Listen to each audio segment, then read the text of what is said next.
that long day behind you. Good times lie ahead. With company worth keeping, that'll bash a smile on your head. Come on in, the door's open, you'll find just the finest folks here.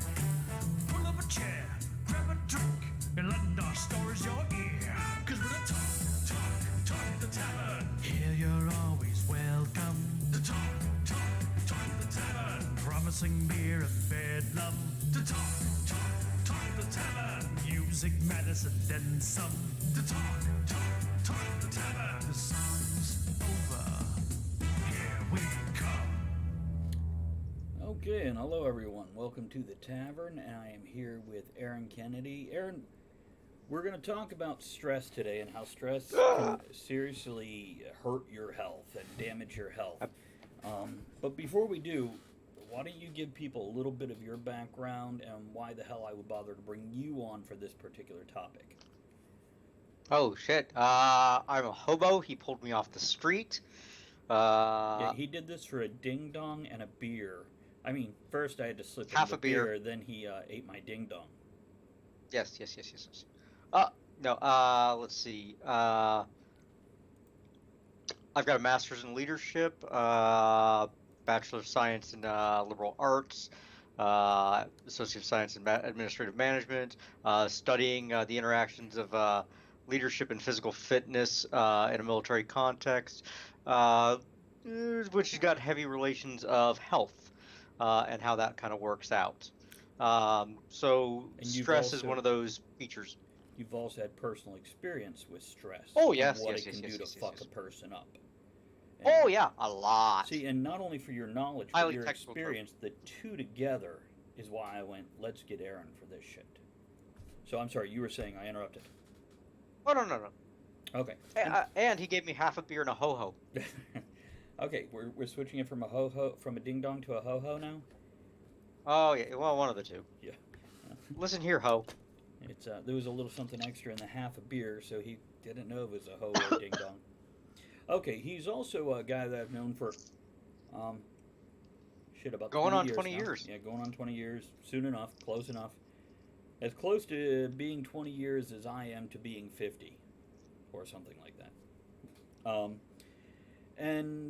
Yeah, we've played D&D together. We've definitely had a lot of discussions. I don't think we've ever had a drink together because, as far as I know, Aaron doesn't drink.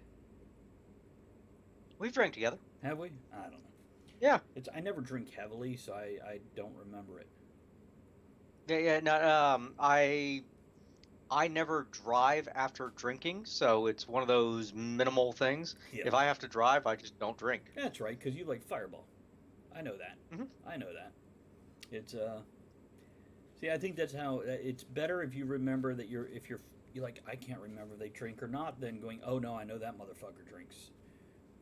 So, but guys, don't forget, if you like what Aaron does here, whether it's the intellectual side or the dumbass side, and he will express both sides as I do on a daily basis, don't forget to join us Sunday for D&D, because he's probably the most amusing character of the bunch.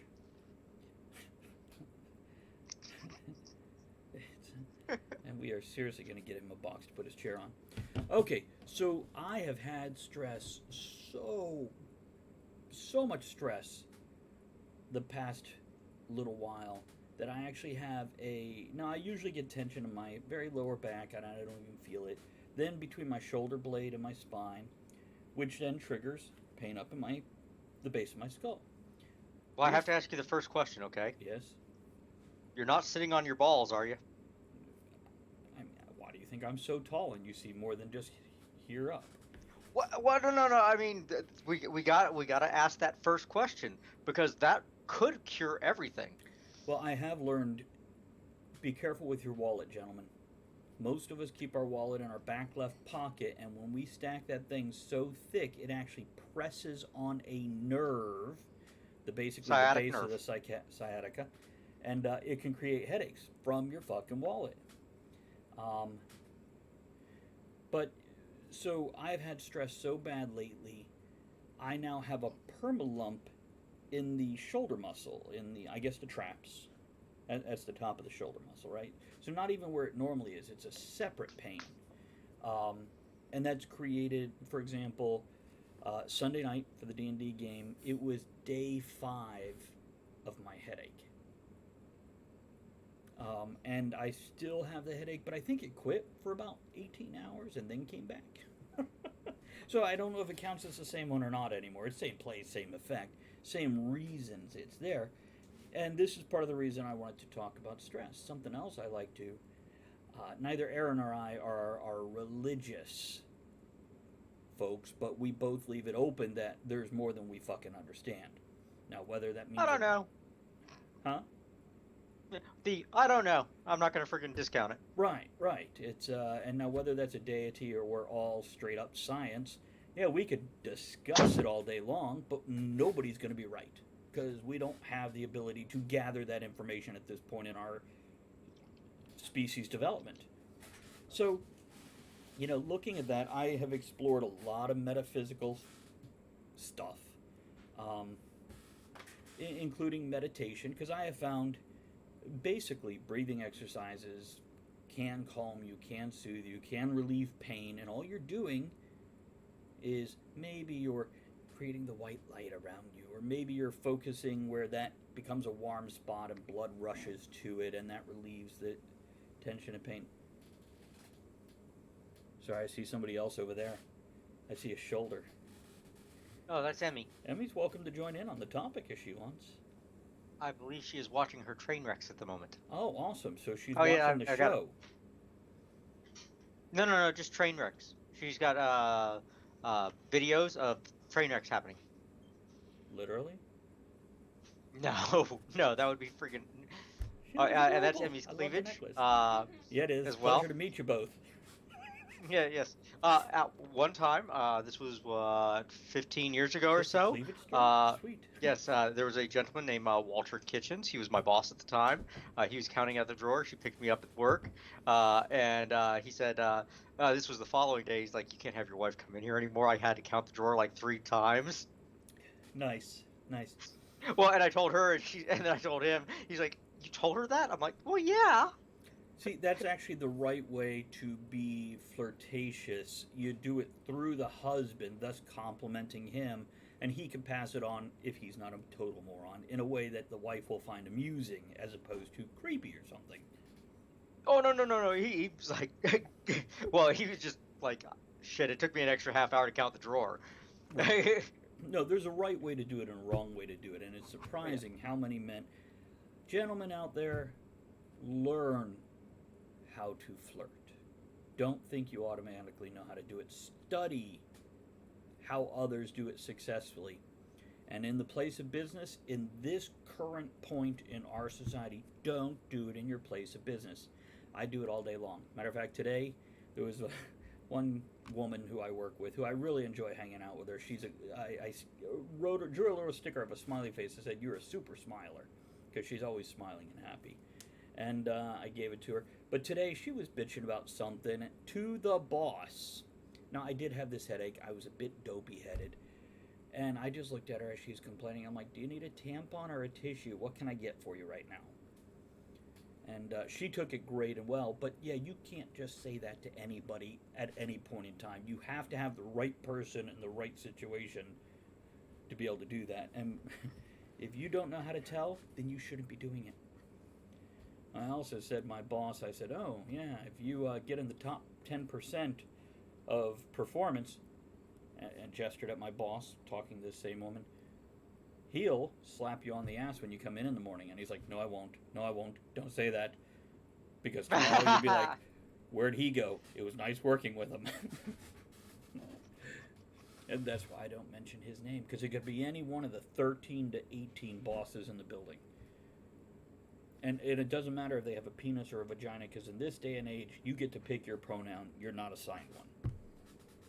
Okay, so stress. Stress. Now, I've written Depression. a whole book on how to enjoy life, which I probably should say, how not to kill yourself with depression and stress. I should just retitle the fucking book. Because people don't get it, "Oh, enjoying life, that's sweet." Yeah, if I put 27 thoughts on how to not kill yourself from depression and stress, I think it would sell better. More of a clickbait type title, like a good headline in a newspaper. Yeah, Ooh, clickbait. You know what? Clickbait sell books. they do. That's something actually I have been considering lately, wondering about. Um,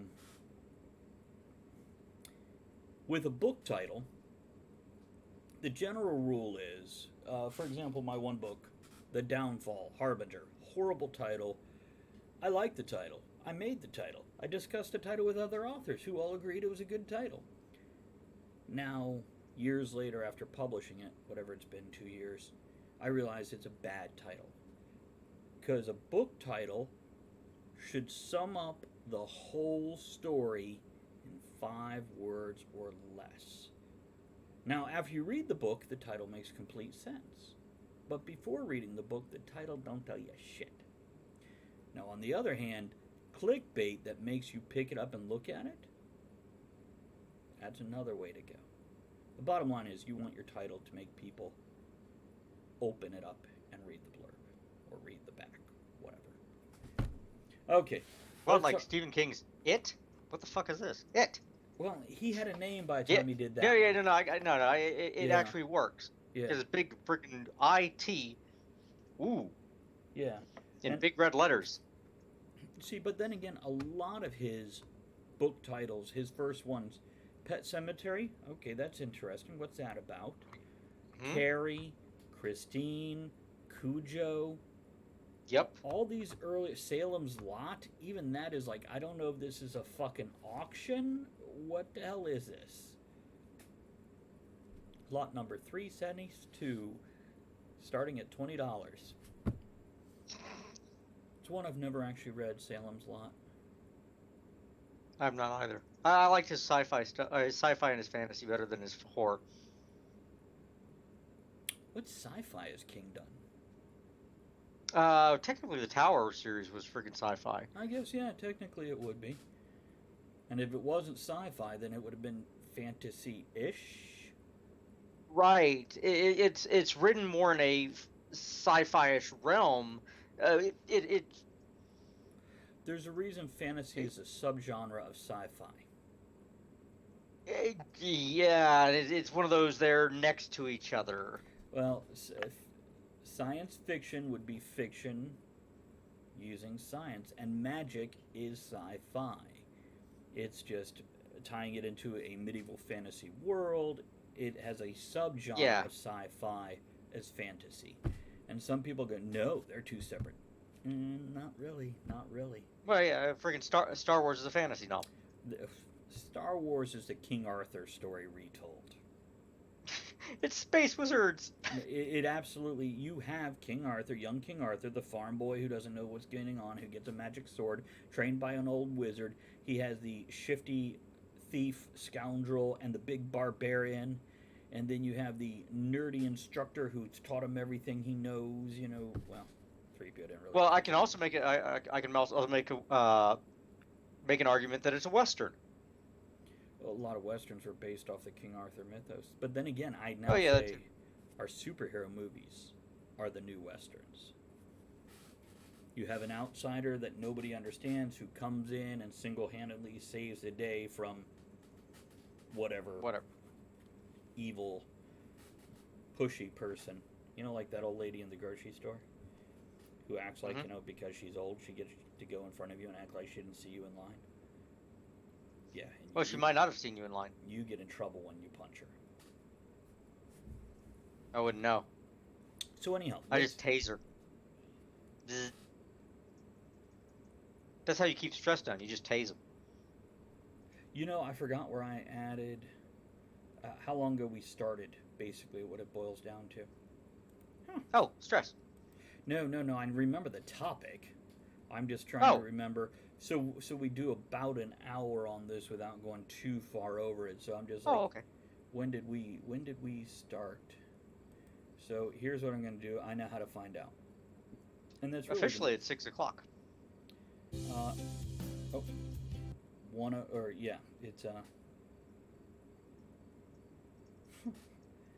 damn it, that doesn't actually give me a time. About 7 minutes ago. What was it essentially 6 o'clock? Okay, we'll just run till 7, give or take 5 minutes either side, and that'll do. That'll Sweet. do, pig. Okay, so let's. We'll cut it in post. No, I ain't cutting shit. I leave all I this know you crap aren't. in here. Okay, so when we're looking at stress, Uh-huh. I guess let's talk about some of the things stress can do to a body. And do you want to start on this, and I'll shut up for a minute? Okay. So you got a primary stress hormone, okay? Cortisol. All right. Cortisol sucks ass. Isn't that a medication? Say again. Isn't That is a technical term. No, I'm kidding. Cortisol. Okay. Yeah. Cortisol. So it friggin' can when your cortisol levels go up, it interferes with learning, memory. So basically, that foggy-headed stuff that you were talking about. Mm-hmm. All right. Jacks you up. Messing with your gland friggin' produces cortisol? Oh, go ahead. What gland? Say again? What gland produces cortisol? Your brain. So not any specific. It's just the whole brain that produces it. Your brain is producing it. Okay. Your brain produces all kinds of friggin' hormones. I do not know the specific portion of the brain or gland that produces the cortisol Okay. hormone, though. Good enough. I'm not that kind of scientist. I'm a mad scientist, not a I'm an angry one. doctor scientist. Once again, I have to ask. So, are you looking at a monitor to your left? Where Yes. I am? Oh, sorry. Yeah. No. Because I actually did research this time. I pulled up stuff. Let me shift that. Oh, see, okay, that explains it. I didn't even know you had two monitors. But I was Yes. about to say, if you're not using that thing in front of you, then you should grab your laptop and pull it down a little so you're more than just a head. We can actually see your nips, because I know your shirt cuts off right here. There you go. Sorry. Okay. So the cortisol, it does a couple things for you. If it goes up, it jacks up your immune system, lowers your bone density, friggin' your weight increase, all kinds of stuff. Which, and when your health goes out of whack, that in turn causes everything else to go out of whack. So Yeah. when your weight goes up, and this is where gravity comes into play. Here's a sideline on this. Okay, go for it. Anybody is overweight, and as Americans, generally most of us are at least some small percentage overweight. I'm not talking about if you're 10 or even 20 pounds overweight.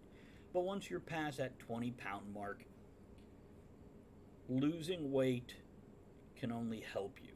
Anybody who says my weight's not the problem doesn't realize what Aaron's about to explain right here, and how weight, even just 10 pounds over, makes a huge difference in your whole fucking life. Okay, go on, Aaron. Okay, so you as a person Mm-hmm. are driving a machine, okay? Whether you weigh 100 pounds, 200 pounds, or whatever, you are moving a machine. And that machine weighs whatever it weighs, and it's just moving around energy, okay? Mhm. The food you take in is just energy that you got to move around. So think of it like miles per gallon. It's fuel moving that. Okay, so you got to walk upstairs, you got to walk to the car, you got to do whatever. And the more you weigh, the harder it is to do that. Right. So if you weigh more, it takes more energy. Mm-hmm. Well, here's the deal. Just like if your car weighed more, you burn through tires faster. If you weigh more, you burn through your knees and your feet faster. Not to mention your back. Exactly. Because we've got a spine. It is a single stick. And all that pressure is right there. That's right. And unless you've got a well-developed Do back... that slower for me now. Yeah, baby. Oh, yeah. Go on. Okay. Even if you do have a well-developed back, if you're that overweight, it's not going to stay well-developed for long. No, it's just going to atrophy and it's going to do all that stuff. Now, don't get me wrong. The bigger you are, your body's going to compensate with muscle and things like that. That's why fat guys are typically pretty damn strong. Right. eventually, but the problem that they run into is you can't compensate. You just can't grow that big. Not in That's the why long bugs run. don't get to the big size of cats. Yeah, yeah. I mean, you can It's called compensate score. short term in the sense like, oh, I'm a defensive linebacker. Great, you got a 7-year career, dude. Tops. And then you're done. Exactly. I'm a wrestler. I'm a whatever you are. Yeah, but you have a limited lifespan in that career because eventually that fat is going to overcome the muscle. Right. It's just pure. It's weight versus what you've got. Hmm. Um, you can't overcome all of it for long periods. Right. Because your body is Now, only getting more worn down and stressed physically, not necessarily hmm psychologically. yep. And this is gravity, okay? So gravity is a mofo, 9.8 meters per second squared, pulling down on you 100% of the day, all the time. Okay? Now, when you drop weight, one of the big things that you got to remember is every pound that you got on you is 4 pounds that's above the waist is being pulled off of your knees. So if you remove a pound on the tummy, you're yanking 4 pounds off of your knees of pressure Right. because it's going like a pyramid. So all that stress just goes away. It's just relief. And if you're walking up a set of stairs, and even if it's just a couple stairs, like at your house, you're only going up about 6 feet to get into your house, or a foot or so to get into your car. And it's just little stuff. But you've been 10 pounds heavier, 15 pounds heavier a couple times. I have Um, been how much? 35 pounds heavier than I am now, and I still would like to lose at least 20 more. Right. Imagine how less winded you are now than you were then. Or when you were 18 and probably 15 pounds lighter than you are now. Hold on. How less winded were then? Hold on one second there, Aaron. Mighty Lord, how are you? Welcome to the show. We're discussing stress and how it can kill you. So, here's your face, man. Go on, Aaron. Yeah, it makes a big difference with the weight and how you apply things. But how does that relate to stress? Tie that back into the stress thing. Okay. So, Freakonomics, okay? Stephen Dubner and another Stephen. It's a book. It's available on Amazon. Um, if I believe Travis probably got friggin' click through on that. Use it if you got it. Down below the For screen. the Amazon. Mm-hmm. Yep. Um, but they've also got Freakonomics Radio. Check out their episode on incrementalism. Okay. Mm-hmm.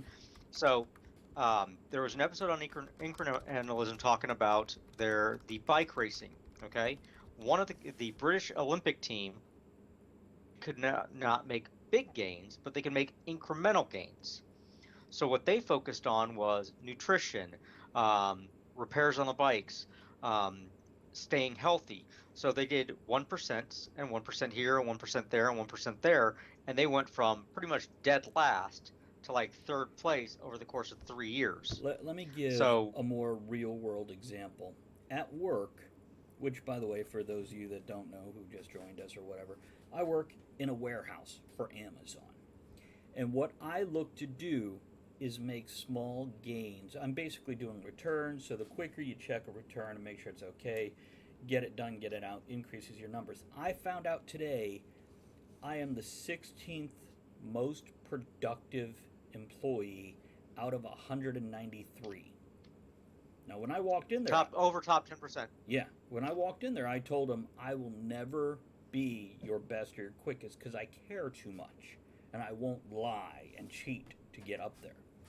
But here's how I do it. It's a frugality of movement. The less I have to move, the quicker I can do an item. So by pulling things just slightly closer, even just 6 inches closer, makes all the difference.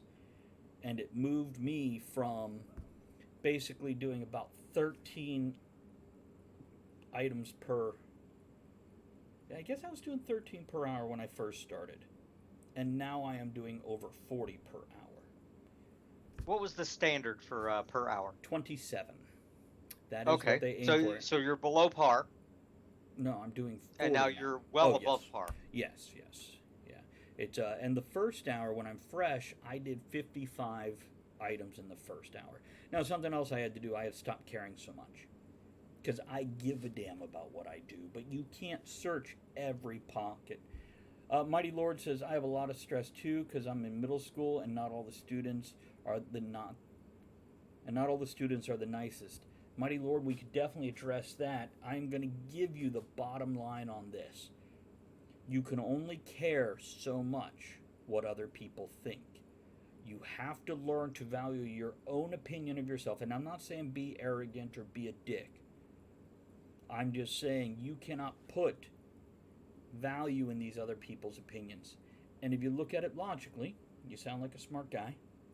If you look at it logically, if you care about somebody and they say something shitty to you, either A, they didn't mean it, they were fucking around, or they were just brain farted and didn't realize they were being an ass. Or so either they're joking or they didn't mean it. So you have no reason to get upset. If they're not somebody that gives a damn about you, then they're doing it just to piss you off, which again says you have no reason to get offended or upset. Now, that's kind of hard to wrap your head around, and it takes years, if not decades, of practice. And some days you still slip. Some days I care too much about what other people think. Other days I can just roll with any punch thrown at me and not give a damn. And that's all I can tell you is you have to decide what value to put into somebody's opinion. And if somebody says something hurtful, if they love you, either they're being an ass or they didn't mean to hurt your feelings. If they don't love you, then why the fuck do you care what they think about you? And that... To Go ahead, Aaron. Yeah. no. To add on to that, Yeah. are these people anchors, that dragging you down, Oh, or are they balloons? Are they raising you up? that's a good point, too. And it's one of those. If they're dragging you down, cut them. You don't need them. And by the If way, they're balloons, raise them up. cutting people out Hold of your on to 'em. life doesn't mean you don't have to interact with them. For example, if there's some asshole at work that I have to talk to because they're my boss or they sit next to me or whatever, you could still interact with them. By cutting them out of your life, though, you're just no longer giving value or any interaction to them except the minimum that is required. Don't give them value. Right. Especially in your own head. And this is where all stress comes from, folks. Every single thread of stress you deal with comes right out of here. Most stress is regretting what passed or worrying about what's to come. Most of it. Because what I have found is when you're in a situation, you handle that situation. It's just before the situation where you're like, uh-oh, this is going to happen. Or just after where you're like, oh, that just happened. That's where most of the stress comes in. When you're dealing with something, you're dealing with it. You're taking care of it. So just don't... Hey, there's Andrea. How are you? The most beautiful face I see Andrea. every day. I mean, barring you, Aaron. You have a beautiful face too, man. It's freaking amazing. My Doctor Strange stash. Shit, you could grow that in about like 7 hours. You'd be like, I shaved this morning. Hold on. You just strain and your fucking hair curls in. Well, I grew it starting last week. Trimmed it Sunday morning to this level, and I'll let it grow for a week and go from there. Andrea, check your volume on your screen. See if you can adjust that, because frankly, I have everything turned up here. So check your volume, Andrea. So, Aaron, would you agree with that? Most stress is not when you're dealing with something, but when you're worrying about what's to come or regretting what passed. It's feedback. It's what you're putting into it. It's one of those that you might have a little bit that you're inputting into it. Mm-hmm. But yeah, it's somebody else may have some that's coming towards you, but you only have to accept what's there. Right. Right, that's another thing. Don't let other people hand you stress, whether it's their stress or stress related to you. Because we have a lot of friends we turn to and we're like, oh man, what's going on? Let me help you out. Yeah, you can do that all day long, but you can't take that with you. That's not your stress. You hear Aaron, but not me. Let me check something here real quick. I'm gonna just make sure my no, this is good. I don't know. I don't know, Andrew. I'll turn my mic up a little bit. I don't want to turn it up too much. Well, it's maxed out. I'm not even. Huh. I'm gonna have to look into that because I moved where I plugged the mic into, and it might not be filtering correct. So we'll see. I just want to make sure I'm not even peaking. It's all the way up max. I'm not even hitting yellow. Okay, Andrea, thank you. I appreciate that, and I appreciate you letting me know the second time after I went, no, it's you. We are getting a lag spike here, guys, so if everything fuzzes out, bear with us, and it will pop back in. So, going back to why stress is a killer, because we have essentially established now what is stress? It's worrying or regretting. It's basically living not outside of the moment, really, to be metaphysical.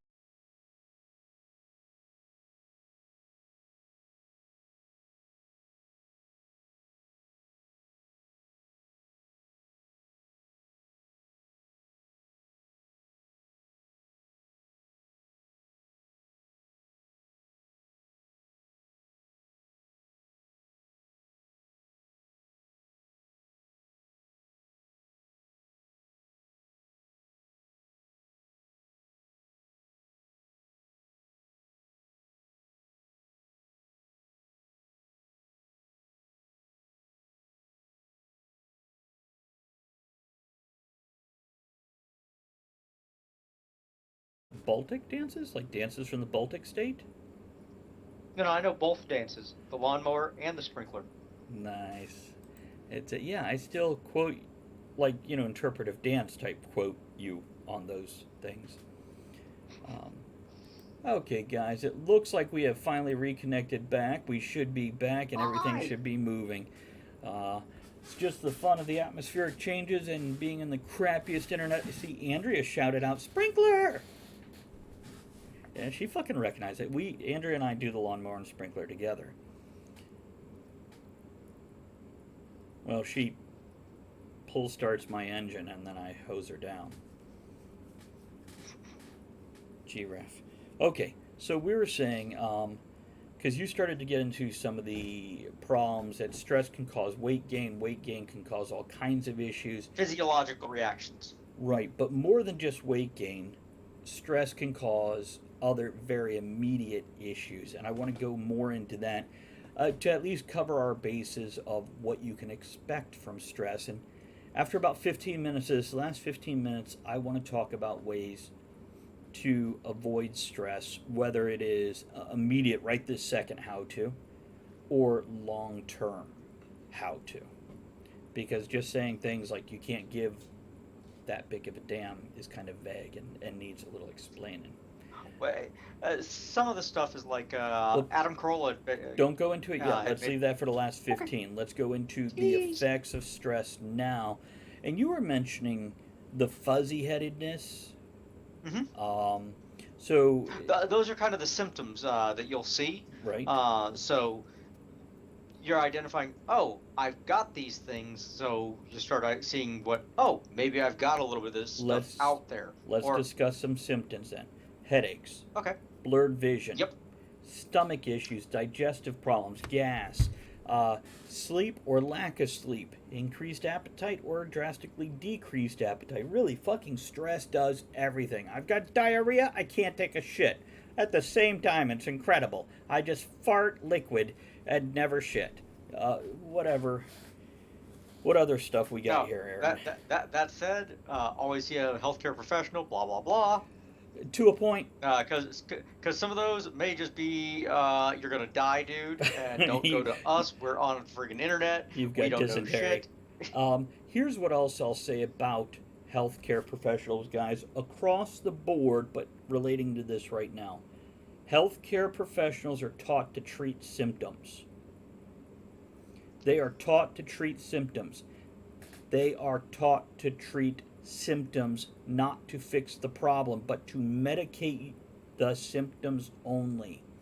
Here's your job It is to find the cause. Now, sometimes a medical professional can help, or a therapist, whatever. They can help. The bottom line about this is only you can do the actual work. The rest of the people around you are support crew. You're the race car driver, you gotta drive the fucking car. They just change your tires and check your oil. They touch your dipstick. You were verifying that you actually got the metaphor right, weren't you? Yeah, race car drivers have all those things. We're going into a burning rubber now. Wait, what? But what I'm saying here is medical professionals, they don't fix the root cause. Even, not that you're going to need a surgery for stress, but even most surgeries are not fixing the cause. Some do. Oh, I've got a torn tendon there, replacing the tendon or fixing the tendon. Yeah, that's fixing the root cause. But gastric bypass surgery, because, oh, I'm fat, I want to lose weight, that's not fixing the cause. That is treating a symptom. And I've known more than one person that's gone through that and then just bloated right back up because they never treated the root, which is overeating. Okay. So let's look at other symptoms, Aaron. I know you did some research and you have other knowledge. Yeah. Absolutely. So. Hey, Elizabeth. Really, the big thing that you're going to run into is your body's a machine. Stress is a great term because it's a general term. Okay. What happens when you apply stress to any machine? The machine starts to break down. So your body's a machine, you apply stress to the body, which is a machine, the machine starts to break down. So your brain, the control board, it starts to rattle and it starts to break down. The body, it starts to do its thing, it starts to break down, it starts to get big, it starts to bloat, it starts to freaking, the oil, which is your blood, it starts to do funny things. Your digestive tract, the exhaust system, it starts to break down. Basically, everything's overheating, causing extra friction. Exactly. Everything starts to do weird stuff. Right. And that's really what's happening. It starts to do weird stuff. And you, being the input device, starts to compensate. Okay? Couple 3 years back, okay, I've got a busted up ankle from my time in the Marine Corps. Mm-hmm. I know about it. If I don't friggin' run constantly, it flares up. Not a big deal. But I went on a run, and I hadn't friggin' worked it out enough. So the ankle was a little sore. I compensated for it. My opposite knee started to get sore. And then my opposite hip flexor started to get sore. So instead of just my ankle being sore the following day, my knee and my opposite hip flexor, I was sore as hell because I just didn't take care of the root cause, which was the one ankle, which I had known about for 20 some odd years. You know, Andrea's going through something similar. 2 years ago, she had an accident at work with one foot, and now her other foot is giving weird wear on her shoes. And she's getting pain. Compensation. Yeah, exactly. And you're like, how's this related? Oh, it is. They did about 15, 20 years ago, they started getting into the science of what's called fascia. Okay, you got skin, you got muscle, you got bone, tendons, and all this. Well, you've also got this wetsuit that exists inside your skin but above your muscle. Right. And it just wraps everything together. Well, they've pretty much ignored it for years. Right. But if it gets damaged or ripped or whatever, everything else goes out of whack. And now it's no longer the muscle or the bone or the tendons. Those are just the scene of the crime. They're thinking that the fascia is, oh, this is where the real damage is done. This is why hydration is important. Well, hydration is less important than most people think. We have a natural thirst response. Most people overemphasize hydration. Drink when you're thirsty. Here's a fact about hydration, guys. There is no minimum amount a person needs to drink every day. Okay? That is correct. This is marketing and propaganda. If somebody says you should drink 128 ounces or 24 cups or a half gallon, whatever they say. It's wrong. There's no scientific evidence that we need this given amount. You need as much as you need. So, if you lick your lips and they're a little dry, if your fingers are puckering, if you are showing signs of mild dehydration, go drink something. And try to stay away from the soda when you're feeling that. Try to get some water. And I'm not saying even get Gatorade. Electrolytes are overrated. You can also eat a pickle or a pretzel. Pickle lady, right? Pickle? And get the same thing that a Gatorade offers. So, yeah, when it comes to hydration, it's very important, but it's not. Don't believe all the damn commercials, and don't believe. Just research your shit before you believe it. How about that? And realize where you're getting your information from before you decide it's stock truth. Okay, so what other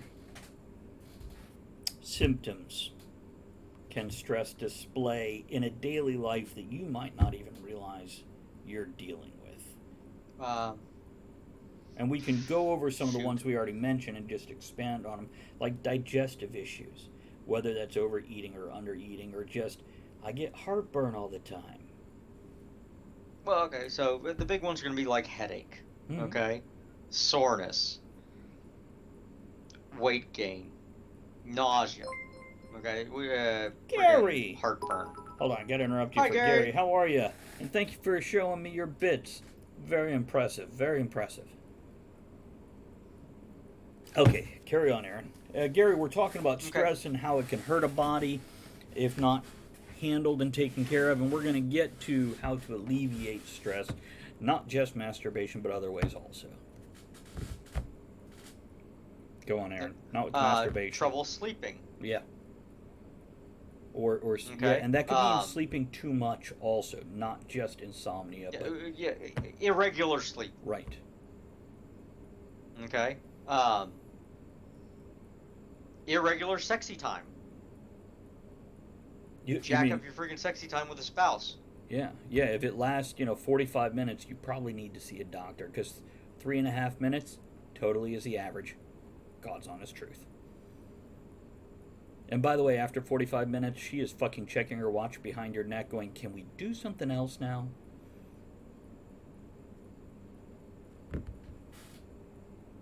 Thanks for backing me up, Aaron. Huh? What? 45 minutes? That's like half the normal time. Half the normal time of what? Huh? Who only goes 45 minutes?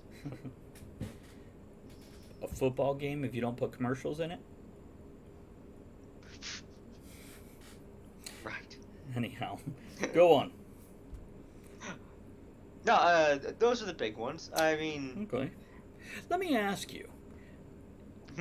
Any idea if there's any ties or correlation between, for example, overeating and sleeping more versus loss of appetite and sleeping less?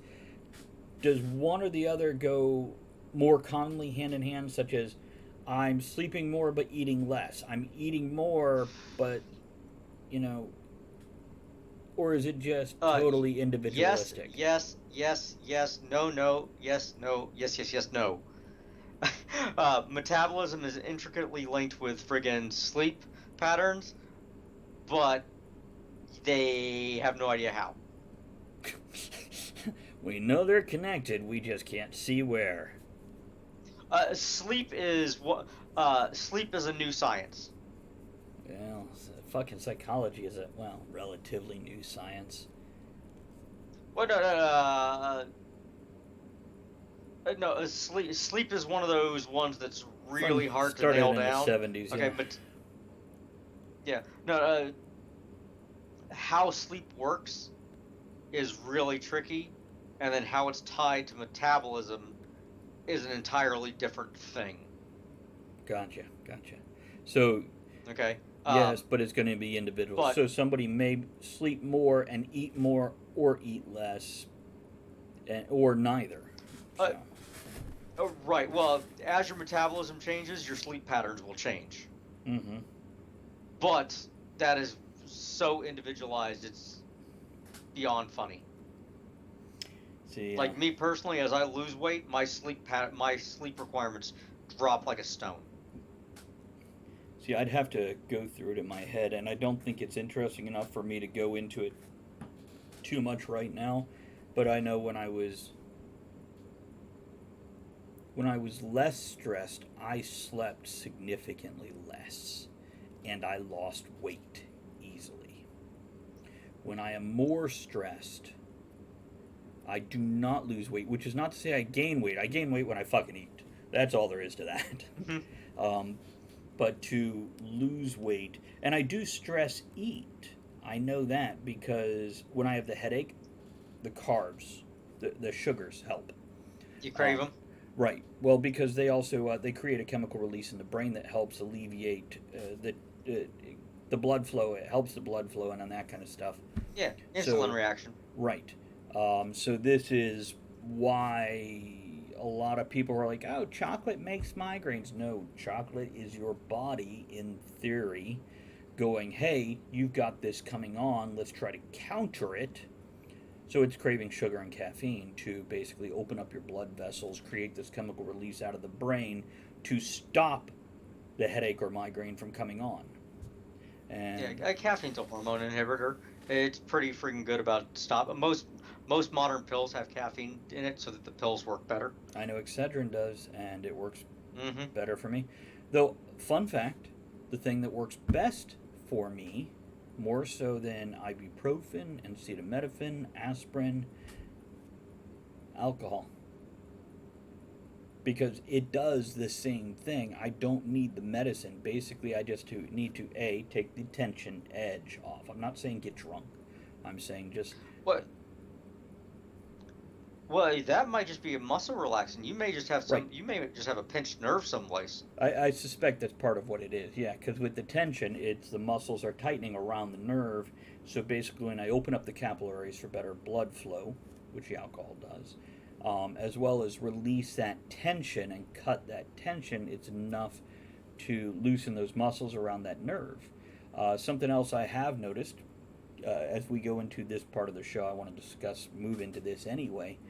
Um, you guys can afford a massage.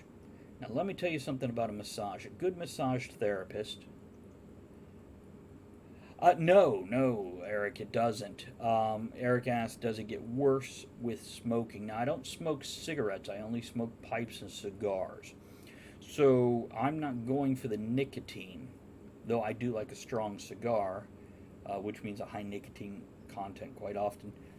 But, no, the smoking for me, I can give it up without blinking. It's the process. It's a relaxing, therapeutic ceremony. And that's really why I enjoy smoking. Um, you don't inhale. So it's, yes, you're going to take some in no matter what. That's absolutely true. But it's not cutting your oxygen intake the same way as cigarette smoking would do. And also, this is relaxing. It is a stress release. Um, so, no, it doesn't get worse with smoking. It gets less with smoking, but that's because I'm not smoking because I want to smoke. I'm smoking because it is a process to relax and focus on this instead of worrying about that future or past that we mentioned earlier. But a good point and a good question there, Eric. Now, by the way, it may be different for others, but for me, this is how it works. Um, I was heading for. Yeah, and the thing is, I am not proud that, I take a drink to relax, which I do. Um, but that's treating the symptom. Any of that is treating the symptom. And this is where we're headed now, and this is what I was going into. What point was I touching on there, Aaron, before I started answering the question? Something about a stress. reliever.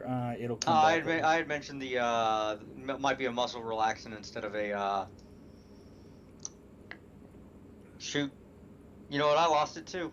No, no, Eric. There's no reason to apologize for that. That's that's what we do here. Here's what I'm going to tell you. When you're treating stress,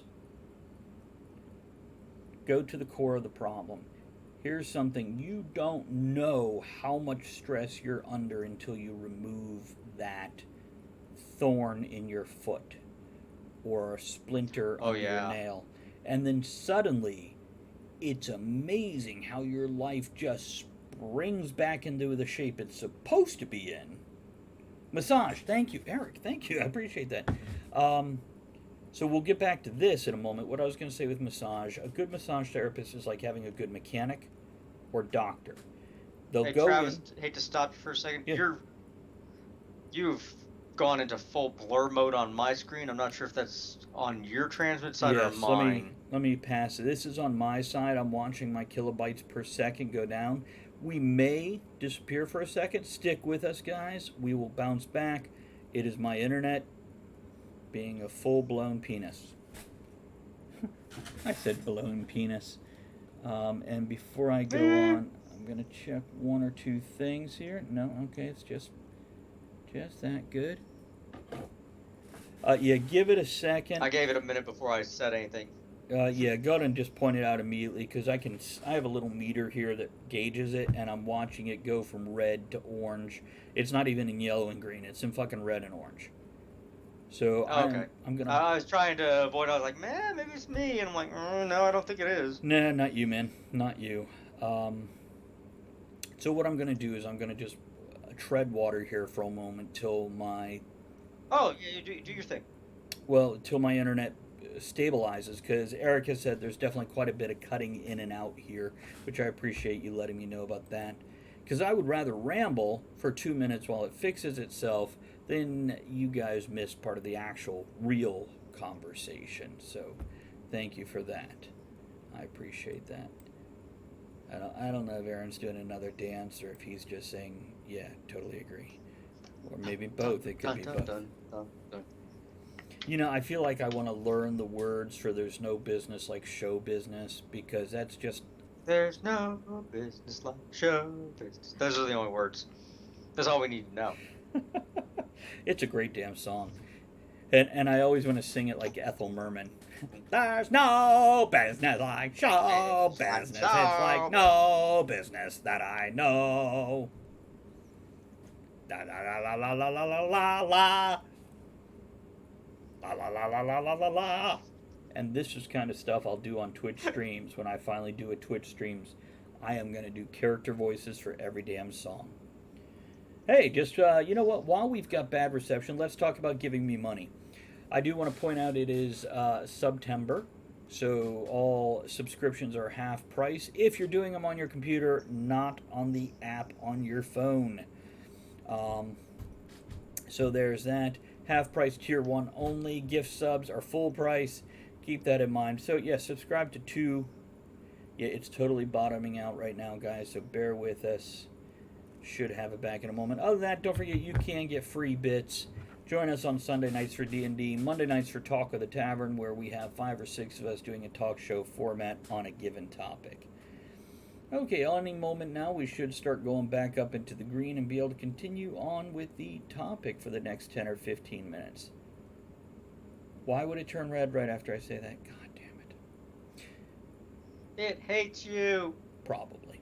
But we're going to see what we can do by moving forward and see if it just cuts out. Okay. A massage therapist is like having a good doctor or car mechanic. You can go in and tell them what you know. By the way, if you're a moron and don't pay attention to your fucking body, first of all, stop being a moron and pay attention to your body or car or whatever. So when you go into a professional, you can give them some information besides, it's making a funny noise. And that can go for your body or your car. As a professional, if they're smart, they can take what you say and use their experience and their training to get closer to an answer. By the way, a lot of doctors right now will totally listen to everything you say and give you exactly what you tell them to give you, which is bullshit. What's a good stress reliever, Aren't Mighty you from Lord? Florida? Yes. That's where that started, man. What, suing people? What are you No, talking no, freaking giving you wherever you wanted from wherever you wanted from. about? Oh. It's, tell us, Mighty Lord. Tell us what's a good stress reliever. Are you going to say masturbation? Because we all know that already. Actually, believe it or not, some of the stuff is Minecraft, okay. inverse of. It's actually the inverse of the symptoms that you're encountering. So, if you see weight gain, actively look to reduce the weight gain. So, or freaking, if you're stress eating, eat better. Right. Not necessarily. You Oh could still shit, I'm eating stress like eat, crap. stop eating shit, though. Right. That's exactly it. It's one of those. Oh, I'm stress eating, but just eat better. Right. Not necessarily freaking eat less, but eat better. It's like, oh, freaking, I'm eating all these damn freaking ho-hos and stuff. Bring your lunch. Still eat, Yeah. but just Get- eat better. Get some apples and oranges in there instead of ho-hos and blow pops. And Mighty Right. Lord, when it comes to something like a video game, also Lego. Now, are you talking about just building Legos like this here, Eric? Or are you talking about the Lego video game? Because they're both good, by the way. Here's the bottom yeah. line. With any escape, guys, it has to be used in moderation. There is nothing wrong with escaping from your problems for a little while, but you're treating a symptom again. You have to treat the core. You have to figure out what is the core of your stress and treat that. Building. Okay. No, the creativity is what I'm getting from both Eric and Mighty Lord right there. By the way, in case you don't know, yeah, see, look at you guys. So are you like dual boxing right now, Eric, and Mighty Lord is actually your teenage persona? Creating is actually a great stress relief, and that creating might be cooking a good meal.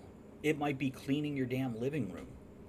It might be building a Lego set or Minecraft or going and hitting that next achievement on World of Warcraft or Fortnite.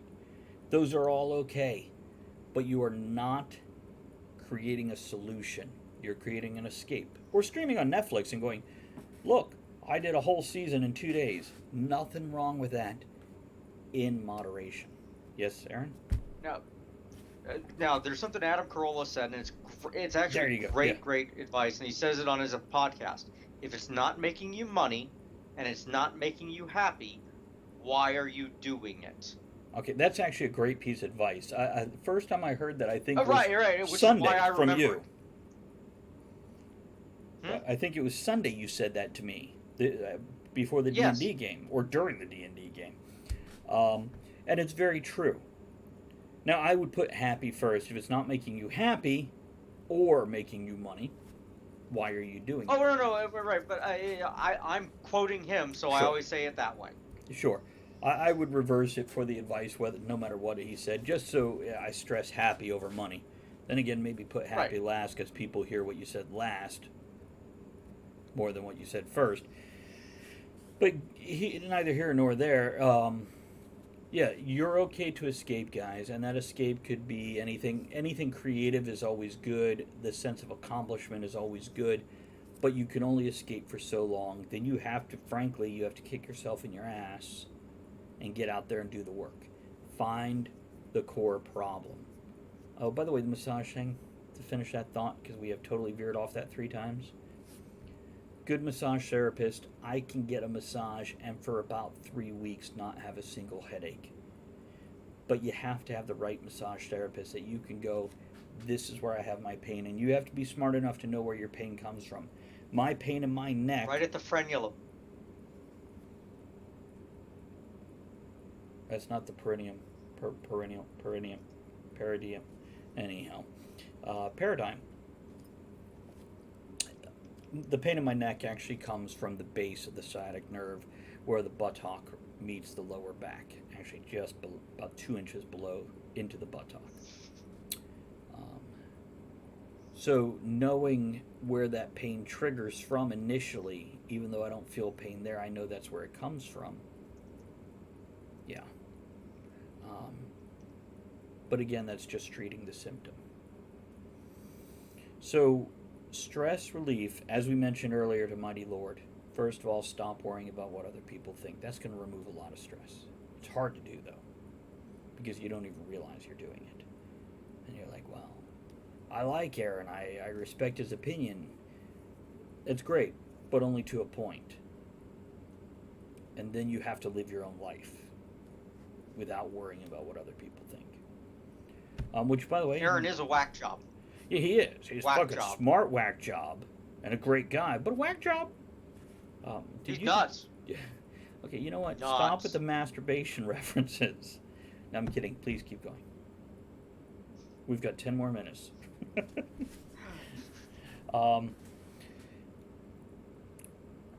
Relieving stress isn't just escaping. It isn't just binge eating or binge watching. It is finding out what is actually causing the stress. And here's something else. There's been a lot of people that go, oh, I don't like my job and my stress, or the person I live with, whether that's a spouse or a roommate or a kid. And the bottom line is you have a choice. Well, I can't move out. I can't quit my job. No, you can. You absolutely can fucking do that shit. You just don't want to consider it because you're more comfortable in pain than with the unknown or the repercussions. And if you're worried about the repercussions, almost always you're worried about what other people think. When I divorced, my thought was the children involved in that marriage are better off being raised with two parents that are separate, that are happy, than two parents that are together and miserable. And people are like, broken home, it damages the child. Yeah, a broken home that is still together is worse than a broken home that's happy apart. So, yeah, find your core issue of that stress, and there might be more than one cause. But usually, there's a primary, and the rest are usually secondaries that blossom off that primary. Some thoughts on this? One of the big things that I tell everybody I've ever worked with has heard me say this 1,000 times: don't overthink the problem. Find the biggest problem in front of you and try to knock it down. It may turn it into a million little problems, but all of them are smaller than that one. Right. And if you can friggin' knock down that first problem and just go, oh, this is in front of me. If your car is stuck in the mud and you can get the car out of the mud, yeah, you may have a car covered in mud, and you may be covered in mud, but both of those are smaller problems. That's true. You may hate yourself. You may be covered in mud, and you may be showing up in an interview covered in mud, and they may go, what the hell happened? Hey, I had an interview, my car was stuck in mud, but I'm here now. And there you go. Well, he showed up, and he's on time. Hey, Chris, how are you? We're just wrapping up the stress thought here. Building on what you said there, Aaron, something I've pointed out in a couple of the books that I've written and many conversations is, if you ever have a problem that is so overwhelming, exactly what Aaron just said, you have to realize a big problem is made up of a dozen or hundreds of small problems, and those small problems are so easy to take care of. It's just a matter of tackle one, knock it out, tackle one, knock it out. And first of all, you'll feel this sense of accomplishment as you do all these little achievements. Sitting out at your desk, eat your cold food before running back to start the show. Nice. What kind of cold food do you have there, Chris? But there is no problem you can't overcome, because any big achievement or any big problem is made up of dozens of smaller of both things. Toei says, that describes Congress quite well. Many small problems creating a big problem. Yes, it does. And I wish I could say it's ever been different, but I think it's been the same since the first Congress 235 years ago. Am I got that date right? Something like that? 1790. 1790. Yeah, pretty close. Anyhow, close enough for government work. Yep, but I mean, there's an old adage: how to eat an elephant, one bite at a time. Yeah, that's right. It's I usually ask, you work the shaft, I'll work the balls. Say ah. Wait, is that a Republican reference you're making there? Oh. Good. Donkey. Anyhow. So yeah, when it comes to stress, the way you overcome stress is, first of all, identify the problem. If you can't identify the problem, then take what's in front of you, which may be a symptom, and fix it. If you alleviate that symptom and you're still experiencing things, then you know to look for the next thing. And the funny thing is, believe it or not, the core root problem, the seed of stress, is usually smaller than you think. It's just something you have assimilated into your environment and no longer even realize it's there. And as I said, if that is a person or a situation you go into every day and you're like, well, I can't change that. Yes, you can. You have to make that choice. And by the way, you can choose to stay in that situation. You just now have to choose to no longer let it bother you. It really is as simple as that. And that thing that is so simple, it's really hard to do. So, don't be an emotional cutter. Don't make yourself suffer. Don't create your own value out of damage you're doing to yourself by allowing yourself in these situations. If you're going to stay in this situation, then accept it so you're no longer being damaged by it. What else you got, Aaron? Let's wrap this up. Bring this home, big guy. All right. Got anything else? Any closing thoughts? No. Okay. Stress is a mofo. But the cool part about stress is it doesn't matter. It's one of those, it's only got the power you give it. That's very true. That goes back to what we said originally. Stress is primarily worrying about what's going to happen or what has already happened, which usually bounces back and you're worried about what other people think. Yeah, if you stop worrying about that, you're pretty much carefree and you're free to move forward, make progress, and not be sick all the time, physically or mentally. So, here's to not stressing it and enjoying the small things in life and getting rid of the core problem and quit treating the symptoms. Now, for everybody else, I'm going to cut Aaron loose so he can enjoy his evening. But I am coming back to stream a little more in just a moment. So I'll be back in a moment. Everybody else, hang out. Okay, guys, I put the marker in. I'm not going anywhere. I just wanted to, I wanted to create an hour episode that I could put in the rerun queue with content more similar to that. And ignore Hosting Asylum, that is a bot, but I don't mind him. You can answer the question if you want.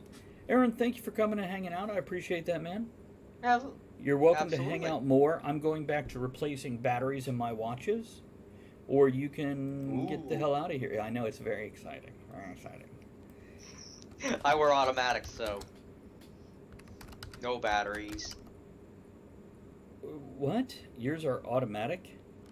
As opposed to a stick shift? You haven't seen these?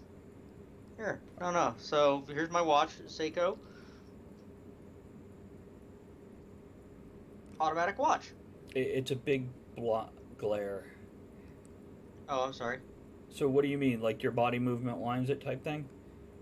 Like Rolexes? How much do those cost? Yep, exactly. This one ran about $60. Okay, see, that's not bad. I have a Rolex like that. Now, my wrist is too fat for me to wear it right now. But I researched that watch. It is like a $4,000 or $5,000 watch when it's brand new. This one is not. Yeah, day date? What? Is it the day date?